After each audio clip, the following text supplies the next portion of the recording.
ముందుగా వంకాయ ముక్కలను సన్నగా చక్రాల్లా తరుముకోవాలన్నమాట. ఎంత సన్నగా తరుముకుంటే అంత బాగా ఏగుతాయి. తర్వాత వీటిలోకి కారం, పసుపు, ఉప్పు, 2 చెంచాల శనగపిండి, 1 చెంచా కార్న్‌ఫ్లోర్ వేసి బాగా మిక్స్ చేయండి.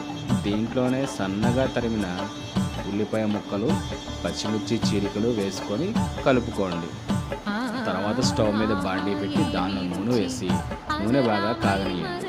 నూనె కాగిన తర్వాత ఈ పకోడీ ముక్కల్లాగా కలుపుకున్న వంకాయ ముక్కల్ని ఆ నూనెలో వేసి ఎర్రగా వేగేంత వరకు సిమ్లో ఉంచి జాగ్రత్తగా వేపండి. తర్వాత ఈ వేగిన ముక్కలన్నిటిని ఒక బౌల్లోకి తీసుకోండి. ముందుగా వేయించి పెట్టుకున్న పల్లీలు, కరివేపాకు, ఎండుమిర్చి, వెల్లుల్లిపాయలు ఈ మిశ్రమాన్ని ఈ వేగిన ముక్కల్లో వేసి టాస్ చేస్తూ మిక్చర్ కలుపుకున్నట్టుగా కలుపుకోండి. తర్వాత